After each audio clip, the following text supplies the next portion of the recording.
definition of aggravated assault here. That is what the CBI is going for. The CBI's counsel is going for at this given point. Tushar Mehta describing at this point that while prior to 2019 amendment, which came after the offence was committed, the minimum term was 7 years.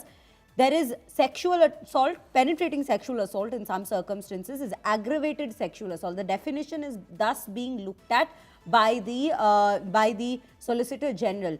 Just explain it to our viewers in a little simpler terms, as we are getting into the technicality of the legal aspect in this very case, just to bring it to our viewers in simple language.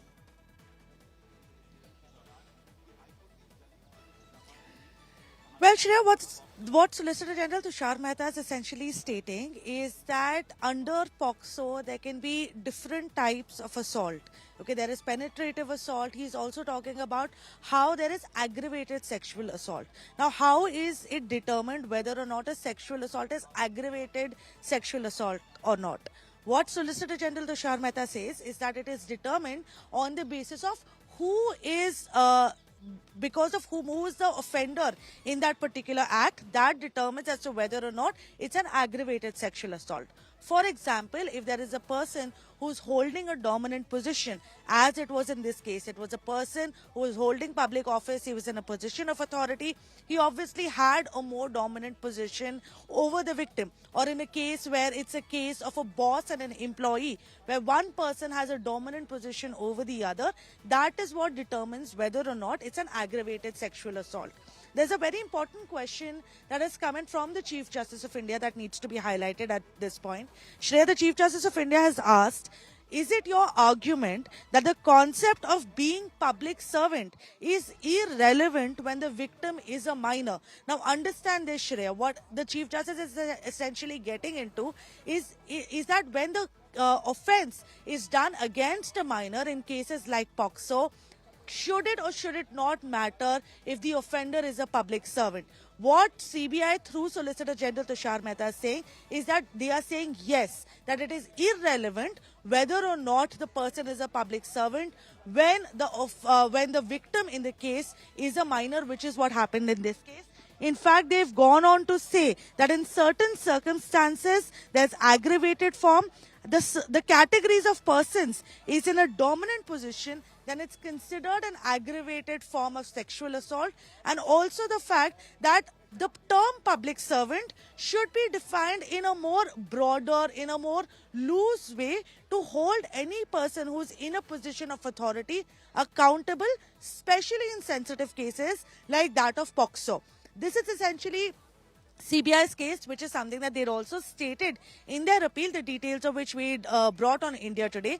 But these are the oral arguments that are being made, and the Supreme Court is looking into these nuances as to whether or not the definition of public servant is a definition that can be derived from the Prevention of Corruption Act, as has been done by the trial court, or is it something that needs to be derived only from the IPC, as has been stated by the Delhi High Court? More importantly, can a person who technically doesn't fit under the definition of public servant under the IPC but holds a public office, is a public representative, because Tushar Mehta is saying that when it comes to the perks of being a public servant, a lot of these people are okay getting the perks and want the perks to come to them.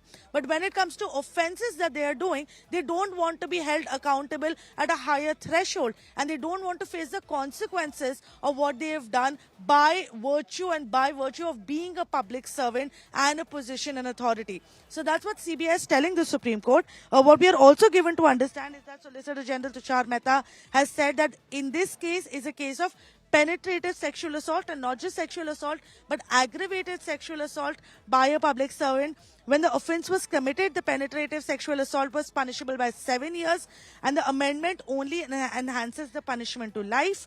Mere enhancement of the sentence will not fall foul to Article 20. He also goes on to say that no new offence can be created retrospectively by the Parliament. The Solicitor General is also going on to argue, important observation coming in from the Chief Justice of India before that. Chief Justice of India goes on to say, your argument can be that the offence was in 2017. The amendment doesn't erase the offence. It continues to be the offence, but legislature makes it clear that it's a series of against the very ethos of the society. So the punishment in that case is enhanced. So an important technicality to clarify here for the viewers is that the POCSO Act underwent an amendment in 2019. And this amendment was crucial because through this amendment, the punishment that was given under POCSO was enhanced. So where earlier the punishment was only 7 years, it was enhanced to 10 years, even life sentence in certain cases after the 2019 amendment. Which is why the 2019 amendment is something very crucial because it was during the time that the entire Unnao case was going on. But importantly enough, the offence over here, at what time the offence had been committed is going to be very crucial to watch out for because it's the law at that particular time that is going to be applied in this case. Essentially, the reason why the trial court had convicted him of aggravated sexual assault by a public servant is because the maximum punishment of life imprisonment was an aggravated sexual assault by a public servant. But when the High Court reversed that, or at least not reversed that, rather stayed that and suspended the sentence, they said that because the minimum punishment under POCSO was 7 years and that punishment has already been undergone by Kuldeep Singh Sengar, so he can be released out by the suspension of the sentence in this entire case. That's the reason why this 2019 amendment of POCSO is so crucial because it had enhanced the punishment, and it's on the basis of that that the CBI is arguing that irrespective of whether the minimum punishment is 7 years or 10 years or the maximum punishment is life imprisonment, when it's a case of a public representative doing such offences against vulnerable sections of the society, it needs to be taken with utmost seriousness. The Supreme Court needs to have a broader view of what the definition of public servant is, and most importantly, such people should not be let go on a mere technicality, is what the CBI says.